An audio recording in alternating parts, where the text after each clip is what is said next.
Hi all, this is Saturday morning. അങ്ങനെ ഒരുപാട് നാൾ കൂടിയിട്ടാണ് ഇന്ന് ഞാൻ രാവിലെ 5 മണിക്ക് എണീറ്റത്. ഹാലൻ മാത്രമേ ഇവിടെ ലഞ്ചിന് ഉണ്ടാവത്തുള്ളൂ. ഇത്തിരി ചോറെടുത്ത് കുക്കറിലേക്ക് ഇട്ടു. ഇന്നലത്തെ മീൻകറി ഒന്ന് ചൂടാക്കി വെച്ചു. ഇനി ഇത്തിരി ചിക്കൻ പൊരിക്കണം, കുറച്ച് കിഴങ്ങും മെഴുക്ക് പുരട്ടിയെടുക്കണം. എനിക്ക് ഏറ്റവും കൂടുതൽ ആകർഷണം തോന്നുന്നത് ഇതുപോലത്തെ ചെറിയ പാത്രങ്ങൾ കാണുമ്പോഴാണ്. ഇതിന്റെ രണ്ടിന്റെയും ലിങ്ക് ഉണ്ടോ എന്ന് എനിക്കറിയത്തില്ല. തപ്പിയെടുത്ത് കിട്ടുവാണെങ്കിൽ ടാഗ് ചെയ്ത് കൊടുത്തേക്കാം. ഞാൻ മെയിനായിട്ട് ഇത് മേടിച്ചത് രാവിലെ പിള്ളേർക്ക് കൊണ്ടുപോകാനായിട്ടുള്ള ചിക്കനോ കട്ട്ലറ്റോ ഒക്കെ പൊരിക്കാനായിട്ട് ഈ ഒരു ഫ്രൈ പാൻ മതി എനിക്ക്. അത്ര വലുതിന്റെ ആവശ്യമില്ല. പിന്നെ അവർക്ക് ബ്രേക്ക്ഫാസ്റ്റിനുള്ള കറിയും തീരെ കുറച്ചായിരിക്കുമല്ലോ മിക്കപ്പോഴും ഉണ്ടാക്കുന്നത്. അതിനായിട്ട് ദേ ഈ ഒരു കടായി. പാത്രങ്ങൾ മേടിക്കാൻ എല്ലാവർക്കും ഓരോ കാരണങ്ങൾ ഉണ്ട് എന്നാണല്ലോ. ചിക്കനൊക്കെ വറുക്കാനിട്ടിട്ട് ഇന്നലെ ഈ കിഴങ്ങിന്റെ അകത്ത് ഞാൻ ഉപ്പും ഗരം മസാലയും ഇത്തിരി മഞ്ഞപ്പൊടിയും മുളക് പൊടിയും കൂടി ചേർത്താണ് കുഴച്ചു വെച്ചിരുന്നത്. എപ്പോ സാധനങ്ങൾ മേടിക്കാൻ പോയാലും നമ്മൾ എന്തെങ്കിലുമൊക്കെ മറക്കണമല്ലോ. അങ്ങനെ മറന്ന കൂട്ടത്തിലുള്ളതാണ് സവാളയും ചെറിയുള്ളിയും. രണ്ടും ഇരിപ്പില്ല. അതുകൊണ്ട് എണ്ണയിൽ അരപ്പ് പുരട്ടിയ കിഴങ്ങ് അങ്ങനെ തട്ടിയിട്ട് വേവിച്ചെടുത്തു. ഭാഗ്യവശാൽ ഇരുന്ന് ഒരു വലിയ സവാളയും ചെറിയുള്ളിയും ഒക്കെ ചേർത്താണ് ഇന്നലെ കക്ക റോസ്റ്റ് ഉണ്ടാക്കിയത്.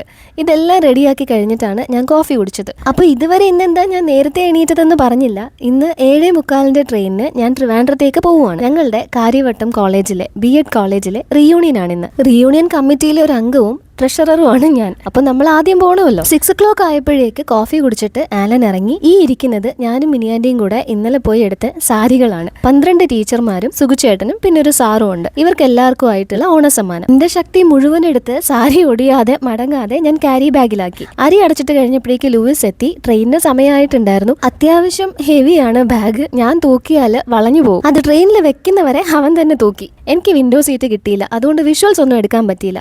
കഴക്കൂട്ടത്ത് എത്തിയപ്പോഴേക്ക് പിക്ക് ചെയ്യാനായിട്ട് ആള് വന്നിട്ടുണ്ടായിരുന്നു. കാര്യവട്ടം ജംഗ്ഷനിൽ അപ്പവും മുട്ടക്കറിയൊക്കെ കഴിച്ച് ഞങ്ങളുടെ കോളേജിലേക്ക്. 2014 ഈ കോളേജിൽ നിന്ന് ഡിസ്റ്റിങ്ഷനോട് കൂടിയാണ് ഞാൻ BEd പാസ്സാവുന്നത്. ആ വർഷത്തെ സാഹിത്യ പ്രതിഭയാണ് കേട്ടോ നിങ്ങളോട് ഇപ്പൊ സംസാരിക്കുന്നത്. ഈ കാണുന്ന പുതിയ ബിൽഡിംഗും ഞങ്ങളും തമ്മിൽ യാതൊരു ബന്ധവുമില്ല.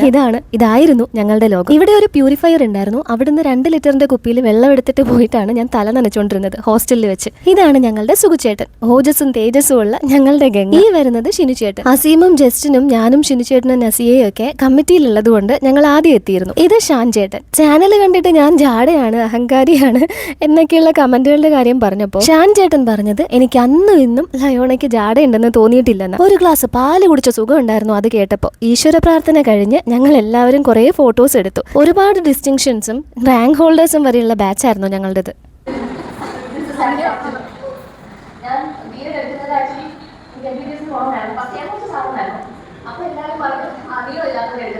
ഈ ഒരു ക്ലിപ്പ് എടുത്തു തന്ന അശ്വതിക്ക് പ്രത്യേകം നന്ദി. 3:30 ക്ലാസ് കഴിഞ്ഞാലും ഏതാണ്ട് 6 മണി വരെയൊക്കെ ഞങ്ങൾ കനവില് കാണും. കോളേജിന് തൊട്ടടുത്തുള്ള ബേക്കറിയാണത്. വീട്ടിലെത്തിയപ്പോൾ 9:30 ഈ നിന്ന് തുള്ളുന്നതിന്റെ എൻഗേജ്മെന്റ് ആണ് നാളെ മാർത്താണ്ഡത്ത് വെച്ച്. അപ്പൊ കുരിശുമൂട്ടിന്ന് ഞങ്ങൾ എല്ലാവരും നാളെ അങ്ങോട്ടേക്ക്.